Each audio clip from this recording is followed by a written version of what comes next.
Assalamu alaikum. Dear students, welcome to Prince English Academy. তো আজকে আমরা শিখব ইংরেজিতে কথা বলার ক্ষেত্রে লেটার ব্যবহার। খুবই গুরুত্বপূর্ণ।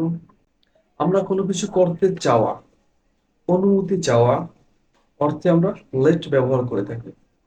কোনো কিছু অনুমতি চাওয়া অর্থে, কোনো কিছু করতে চাওয়া অর্থে আমরা লেট ব্যবহার করে থাকি। সুতরাং আমাদের দৈনন্দিন জীবনে কোনো কিছু করতে চাওয়া এরকম সেন্টেন্স প্রায় আমরা অহরহ ফেস করে থাকি।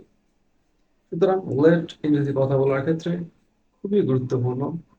তো আজকে আমরা শিখব লেটের স্ট্রাকচার, লেটটাকে কিভাবে ব্যবহার করতে হয় এবং লেট আমাদের দৈনন্দিন জীবনে কোন কোন ক্ষেত্রে ব্যবহৃত হয়, কোন কোন সেন্টেন্স অর্থাৎ উদাহরণ সহকারে আমরা সেগুলো শিখব। So let's get start.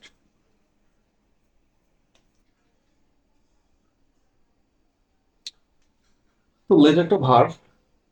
আমরা সাধারণত লেটের পরে অর্থাৎ ভার্বের পরে প্রোনাউনের অবজেক্টিভ ফর্ম বসাই, কিন্তু বি ভার্বের পরে আমরা প্রোনাউনের সাবজেক্টিভ ফর্মটা বসাই।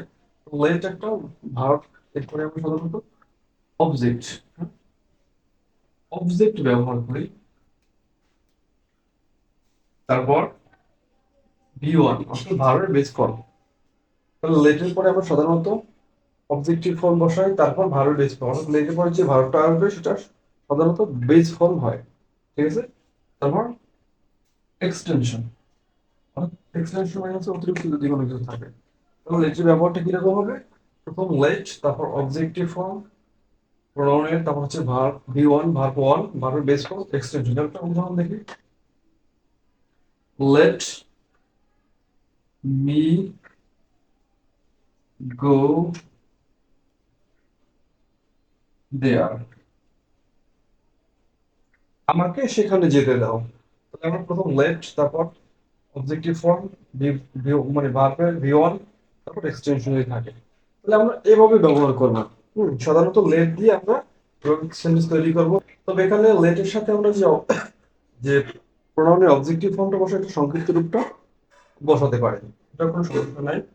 তাহলে আমাদের স্ট্রাকচারটা কি হলো? প্রথম লেট, অবজেক্টিভ ফর্ম, তারপর ভার্বের বেস ফর্ম, তারপর এক্সটেনশন। তো এরকম আমাদের দৈনন্দিন জীবনে এরকম সেন্টেন্স আমরা অহরহ ইউজ করি।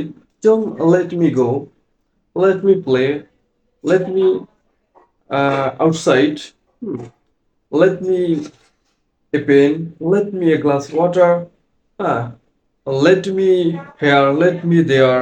অর্থাৎ আমাকে এখানে যেতে দাও, আমাকে বল খেলতে দাও, আমাকে একটা টাকা দাও, আমাকে হুম, যে আমাকে স্কুলে যেতে দাও, আমাকে যেতে দাও। অর্থাৎ যে আমাদের এরকম সেন্টেন্স আমাদের দৈনন্দিন জীবনে ইংরেজি কথা বলার ক্ষেত্রে অহরহ হাজার হাজার ব্যবহার করে থাকি। সুতরাং লেটের ব্যবহারটা খুবই গুরুত্বপূর্ণ। তো আমরা শুধু লেট দিয়ে অনুমতি চাওয়া অর্থে লেট মি রাইট, আমাকে লিখতে দাও, লেট মি রাইট, আমাকে পড়তে দাও। একটা স্ট্রাকচার জেনে, একটা গঠন প্রণালী জেনে আমরা হাজার হাজার সেন্টেন্স তৈরি করব। আমরা একটা একটা সেন্টেন্স মুখস্থ করলে আমাদের হাজার হাজার সেন্টেন্স মুখস্থ করা সম্ভব না। শুধু আমরা একটা রুলস ব্যবহার করে, হ্যাঁ, ওইটা একটা রুলস ধারাবাহিকতায় ওই রকম ভাবে যত রকমের সেন্টেন্স আছে আমরা সব ব্যবহার করবো। ওই যে let me read, let me right, late me গো।